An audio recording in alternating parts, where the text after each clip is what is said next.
మిత్రులందరికీ నమస్కారం. Welcome to GBK nine media. నేను మీ బాలకృష్ణ. కాంగ్రెస్ ప్రభుత్వం అధికారంలో రావడానికి ప్రధాన కారణమైన 6 గ్యారంటీలకు సంబంధించి ప్రజాపాలన పేరుతో 6 గ్యారంటీలకు ఎలా అప్లై చేసుకోవాలో దరఖాస్తు ఫామ్స్ని ఈరోజు మన గౌరవ ముఖ్యమంత్రి శ్రీ రేవంత్ రెడ్డి గారు రిలీజ్ చేయడం జరుగుతుంది. దానికి సంబంధించి దరఖాస్తు ఫామ్స్ ఎట్లా అప్లై చేసుకోవాలి, ఏ విధంగా ఉంటుంది అనేది ఈ చిన్న వీడియో ద్వారా చూద్దాం. ఇప్పుడు ముందుగా దరఖాస్తు ఫామ్లో వచ్చేసి దరఖాస్తుదారు వివరాలు అని చెప్పి కాలంతో స్టార్ట్ అవుతుంది.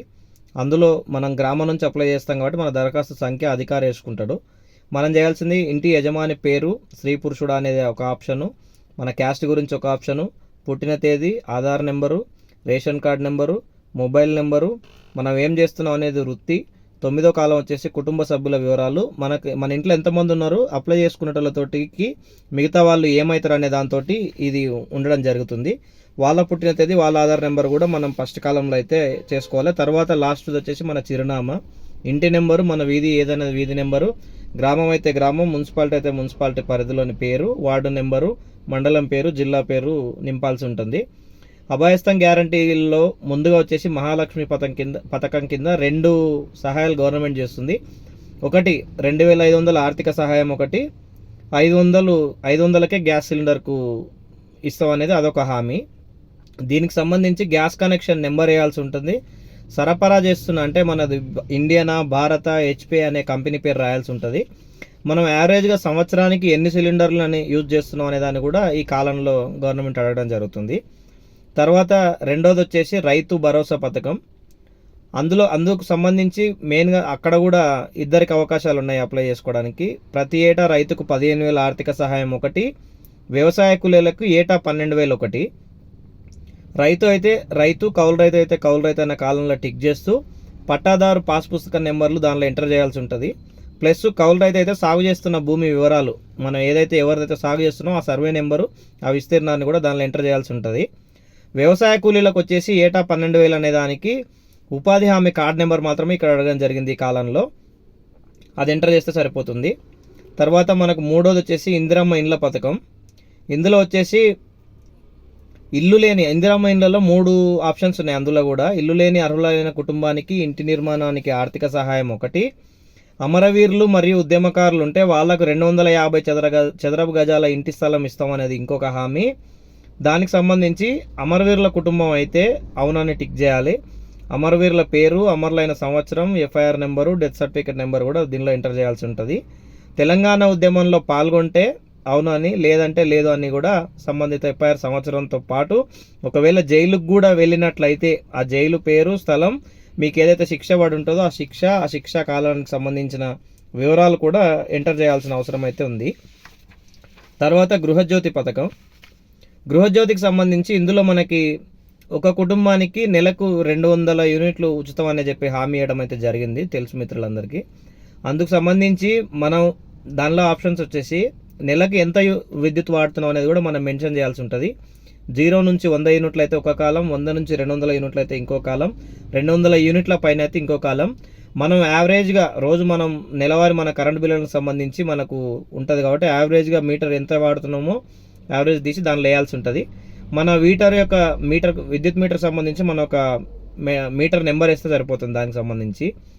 అది కాకుండా చేయూత పథకం అని చెప్పి ఇంకొకటి ఉంది. చేయూత పథకం కింద నెలకు 4,000 దివ్యాంగుల పింఛను, అది 6,000 పొందేందుకు కొన్ని అర్హతలను గవర్నమెంట్ ఇక్కడ గైడ్లైన్స్ ఇవ్వడం జరుగుతుంది.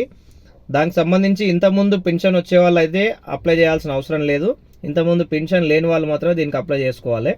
ప్రస్తుత పింఛన్ వచ్చేటోళ్ళకి ఆటోమేటిక్గా అది అప్గ్రేడ్ అయిపోతుంది మీ కేటగిరీని బట్టి. ఇందులో వచ్చేసి దివ్యాంగులు అయితే సదరన్ సర్టిఫికేట్ నెంబర్ వేయాల్సి ఉంటుంది. ఇతరులు కూడా కొంతమందికి ఈ 4,000 నుంచి 6,000 పొందే, అంటే మీకున్న ఇబ్బందిని బట్టి 4,000 to 6,000 లోపల మీకు ఎంతైనా పెన్షన్ రావచ్చు అన్నమాట. దాంట్లో ఎవరెవరిని గవర్నమెంట్ తీసుకున్నది అనేది చూసుకుంటే వృద్ధులకి, గీతా కార్మికులకి, డయాలసిస్ బాధితులు, డయాలసిస్ అంటే షుగర్ పేషెంట్స్, షుగర్ ఎక్కువ ఇబ్బంది ఉండి రోజు డయాలసిస్ చేసుకుంటే మాత్రమే బతుకుతారు చూస్తుందా, అలాంటి వాళ్ళు కూడా.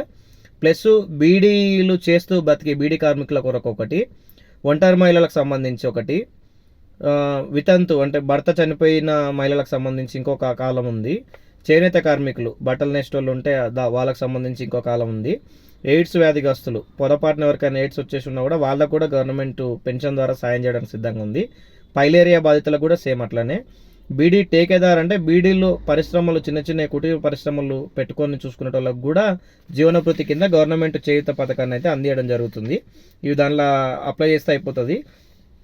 వీటన్నిటికి సంబంధించి నిన్న మొన్న ఏదైతే సోషల్ మీడియాలో వచ్చిందో, అంటే అవి కావాలి ఇవి కావాలని ఏదైతే సోషల్ మీడియాలో మనకు అప్లికేషన్కి సంబంధించి చాలా డాక్యుమెంట్స్ కావాలని వీడియోలు, ఫొటోస్ అయితే వైరల్ కావడం జరిగింది. అవన్నీ మనకు అవసరం లేదు. ఇక్కడ కావాల్సింది Aadhaar card xerox, white ration card xerox.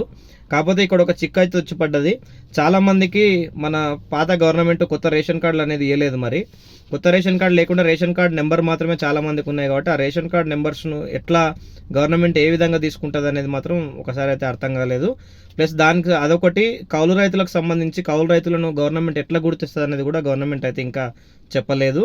Plus ఈ 6 గ్యారంటీలకు ఎవరు అర్హులు, ఎవరు అప్లై చేసుకోవాలనేది కూడా గవర్నమెంట్ అయితే క్లారిటీ లేదు. మన ఊర్లో, మన గ్రామంలో మనకు సంబంధించిన డేట్ల లోపల అధికారులే మన గ్రామానికి వచ్చి రేపు 28 తారీఖు నుంచి 6వ తారీఖు వరకు ఈ అప్లికేషన్స్ ప్రక్రియ అనేది కొనసాగుతుంది. ముఖ్యంగా మన జైన తిరుమలాపూర్, ముననూరు గ్రామానికి వచ్చేసి 29వ తారీఖు రోజు ఈ 2 ఊర్లకు గ్రామ సభలు ఉంటాయి మనకు. సో ఆ రోజు ఈ పథకాలకు ఎవరైతే అర్హులు అనుకుంటున్నారో వాళ్ళందరూ ఖచ్చితంగా అందుబాటులో ఉండి అప్లై చేసుకోండి. వీటన్నిటిని మనం ఈ పైన చెప్పిన అన్నీ మనం గవర్నమెంట్ అధికారికి ఇచ్చిన తర్వాత మన నుంచి సంతకం కానీ వేలిముద్ర కానీ తీసుకొని తేదీ వేసి నువ్వు ఏదేదైతే పథకాలకు నువ్వు అప్లై చేసినావు అని చెప్పి నీకు అక్కడే ఒక రసీదు, ప్రజాపాలన దరఖాస్తు రసీదు అని చెప్పి గవర్నమెంట్ మన దగ్గరికి ఏదైతే అధికారం వచ్చారో వాళ్ళ హోదాతోటి, వాళ్ళ సైన్ తోటి గవర్నమెంట్ ముద్ర అనేది వేసి మనకు ఈ రసీదు అయితే ఇవ్వడం జరుగుతుంది. ఈ రసీదు నెక్స్ట్ మనకి మనం అప్లై చేసుకున్న తర్వాత మనకు అర్హత ఉందా లేదా, తర్వాత మనకు అది ఎప్పుడు ఎట్లా యూజ్ అవుతుంది అనేది గవర్నమెంట్ చెప్తుంది. సో ఈ రసీదు అనేది మనం అప్లై చేసుకున్నకైతే గవర్నమెంట్ ప్రొవైడ్ చేస్తుంది. Thank you all. ఈ వీడియోలో మీకు ఇన్ఫర్మేషన్ కొద్దిగా గొప్ప నచ్చిందని ఆశిస్తున్నా. Thank you all.